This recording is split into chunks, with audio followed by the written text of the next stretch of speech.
Bienvenue sur Rencontre avec soi, le podcast qui va t'aider à faire la plus belle rencontre de ta vie, c'est-à-dire toi.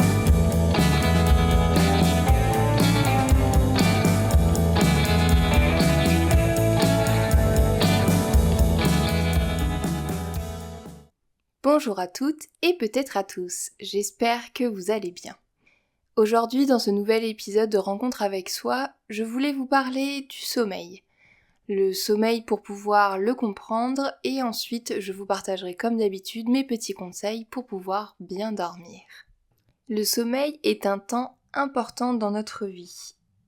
Il la conditionne au même titre que l'alimentation, l'hydratation, l'activité physique, mentale et toute autre activité vitale. Bien que certaines personnes trouvent que le sommeil est une perte de temps, il nous permet tout simplement de vivre. Si nous ne dormons pas, eh bien nous ne vivons pas. La bonne ambiance. Bon, déjà commençons par comprendre ce qu'est le sommeil.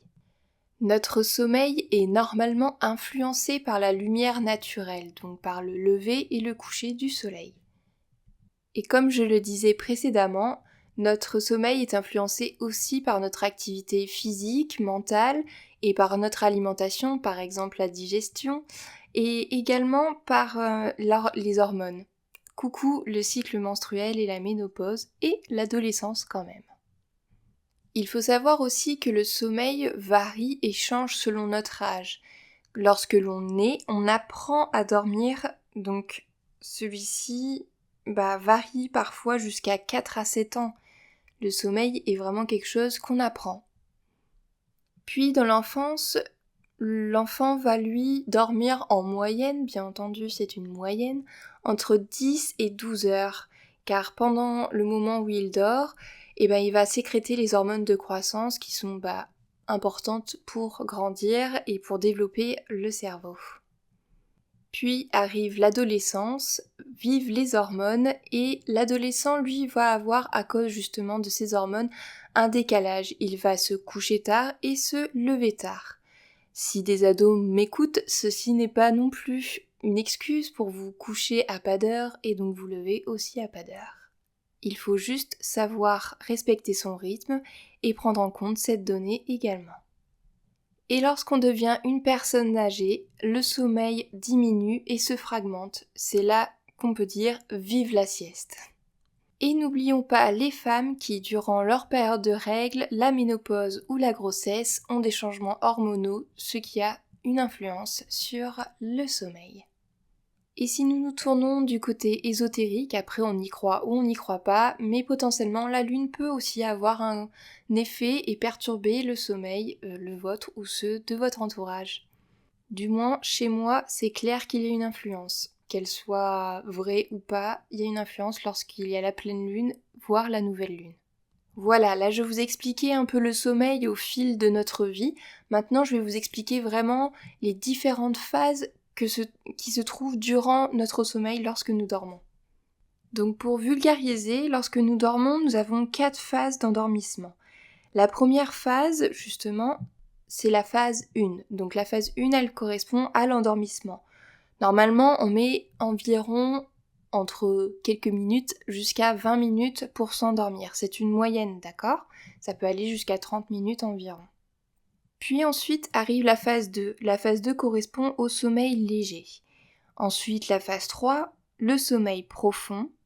Puis la phase 4, le sommeil paradoxal qui correspond au moment où on fait nos rêves. Et ces 4 phases correspondent à un cycle et nous avons plusieurs cycles durant la nuit. Et lorsque nous recommençons un cycle, on peut avoir des micro-réveils qui peuvent durer environ 3 minutes. Donc si vous vous réveillez plusieurs fois par nuit, mais que vous arrivez à vous rendormir assez rapidement, ça n'est pas un problème, sauf si c'est plus de 5 fois par nuit. Et plus on avance dans la nuit, plus les phases 4 et 3, donc le sommeil profond et paradoxal, vont diminuer pour pouvoir après nous réveiller comme il faut lorsque le soleil se lève. Et pour ceux qui me suivent sur Instagram, je vous ai parlé il y a quelques jours de la paralysie du sommeil. Moi j'en fais et des personnes dans ma famille également. La paralysie du sommeil, en gros, c'est lorsque on est réveillé mais qu'on n'arrive pas à bouger, qu'on n'arrive pas à ouvrir les yeux, sauf peut-être certaines personnes arrivent à ouvrir les yeux, mais en gros il y a une paralysie générale, on peut rien faire, ça peut être accompagné d'hallucinations visuelles et auditives, donc c'est pas très agréable. Moi j'ai appris petit à petit à gérer ces entre guillemets crises, donc je suis plus stressée, mais ça peut être très oppressant et très stressant, voire traumatisant pour certaines personnes. Et donc justement, je vous parlais comme quoi ça arrivait souvent durant la phase 4, donc du sommeil paradoxal, où en fait notre corps lui est complètement décontracté et complètement ailleurs, et qu'on se réveille en fait pendant cette phase-là, et donc le cerveau comprend pas en fait que nous sommes réveillés, d'où le fait qu'on n'arrive pas à bouger notre corps. Il suffit qu'on ait quelqu'un ou quelque chose qui nous d'extérieur qui nous stimule et ça va nous sortir de cette paralysie immédiate. Ou alors, il faut savoir essayer de peut-être essayer de cligner des yeux, de bouger, de faire quelque chose. Moi, le plus souvent, j'essaie de me rendormir et petit à petit, au bout d'un moment, je vais réussir à me réveiller. Mais voilà, c'était juste pour faire une petite parenthèse pour vous expliquer justement, le sommeil paradoxal correspond au sommeil de la phase 4. Et pour vous rassurer, je termine cette parenthèse sur la paralysie du sommeil. On commence à faire des paralysies du sommeil à partir de l'adolescence, mais pas avant et puis pas après. Donc si vous en avez jamais fait, il n'y a pas de raison que vous y mettiez du jour au lendemain. Je vous rassure. Parenthèse terminée. Voilà, je pense que vous avez compris comment le sommeil, votre nuit fonctionne. Et donc maintenant, je vais passer par les petits conseils que je peux vous donner. Déjà, je pense que le premier conseil, le plus primordial, c'est de savoir vous écouter. D'écouter votre corps et les signes de lorsque vous avez sommeil. Ça peut être n'importe quoi, ça peut être un peu les yeux qui piquent, vous arrêtez pas de bâiller, vous n'arrivez pas à vous concentrer, vous commencez même à vous endormir devant votre livre ou devant la télé. Je pense que il est temps à ce moment-là d'aller se coucher. Écoutez-vous et à ce moment-là, allez vous coucher, ça vous permettra de choper le bon train, le bon cycle au bon moment et de vous endormir plus facilement, peu importe l'heure. Donc si vous avez les yeux qui clignotent à 21h et que vous vous dites « Oh mais c'est trop tôt », allez vous coucher et vous verrez peut-être que vous aurez une meilleure nuit que d'habitude. Ensuite, ce prochain conseil vaut pour les enfants et les adultes. Si vous êtes des personnes qui avaient du mal à vous endormir ou à vous coucher, faites-vous une sorte de rituel de coucher. Pour les enfants, ça fonctionne plutôt pas mal, mais pour les adultes aussi. Donc n'hésitez pas, à aller vous brosser les dents, prendre un bain ou une douche, peut-être mettre un petit peu d'huile essentielle de lavande dans votre chambre pour pouvoir un petit peu vous décontracter et peut-être réussir ensuite à vous endormir tranquillement. Petite astuce pour les parents qui ont un bébé, lorsque votre bébé s'est endormi dans vos bras mais que vous n'osez pas le poser parce que vous avez peur qu'il se réveille ou alors que c'est le cas quand vous le faites, attendez le petit soupir. Souvent le bébé il va faire un petit soupir un peu comme ça. Et souvent, ce petit soupir-là, vous attendez quelques minutes et vous pouvez le poser ensuite parce que le plus souvent, justement, il a commencé son cycle de sommeil et commence à arriver dans la phase de sommeil profond. C'est une astuce que j'ai entendu parler et que j'ai effectuée sur mon bébé lorsqu'il était bébé, parce que maintenant c'est plus un bébé, et ça a plutôt bien fonctionné à chaque fois. Ensuite, pour les personnes qui prennent leur douche le soir, je vous conseille de terminer votre douche par un petit peu d'eau froide. Contrairement à ce qu'on pense, le fait de terminer notre douche par de l'eau froide, ça permet de faire diminuer la température corporelle et donc ça nous met en condition pour aller nous coucher parce que lorsque l'on s'endort, notre température corporelle justement diminue. Donc ça lui permet déjà de se mettre en condition. Et au contraire, si après vous êtes du matin et que vous avez besoin d'un petit coup de boost, terminez votre douche par un peu d'eau chaude pour pouvoir remonter votre température corporelle et faire remonter toute l'énergie en vous. Ensuite, tout à l'heure je vous parlais de la phase d'endormissement qui devait être à peu près de 20 à 30 minutes. Donc si vous voyez qu'au bout de 30 minutes vous n'arrivez pas à dormir, vous êtes en train de vous tourner, voire de vous énerver dans votre lit, soit vous vous asseyez dans votre lit ou alors même vous pouvez vous lever pour aller lire un livre, faire quelque chose par contre autre que les écrans parce que vous le savez, la lumière bleue va activer l'énergie dans votre corps parce que le cerveau lui va croire que la lumière bleue qui vient du soleil se lève Donc vous perturbez votre cycle à faire ça. Donc lisez un livre, faites une activité, je sais pas, peindre, écrire, ou peut-être même faire à manger pour le lendemain, peu importe. Faites quelque chose qui va vous permettre ensuite de pouvoir recommencer un prochain cycle et surtout écouter, comme je vous l'ai dit tout à l'heure, vos signes de fatigue. Mais il vaut mieux que vous vous leviez ou que vous asseyez dans votre lit au lieu de tourner dans tous les sens au risque de vous énerver et que ce soit encore pire. Donc vous l'aurez compris, le portable, les jeux vidéo, la télé pour s'endormir, c'est vraiment pas le top. Donc essayez de ne pas le prendre. Donc on coupe Insta, TikTok, Snapchat, bref tout ce que vous regardez sur votre téléphone et vous mettez un petit livre sous les yeux et ça sera beaucoup mieux.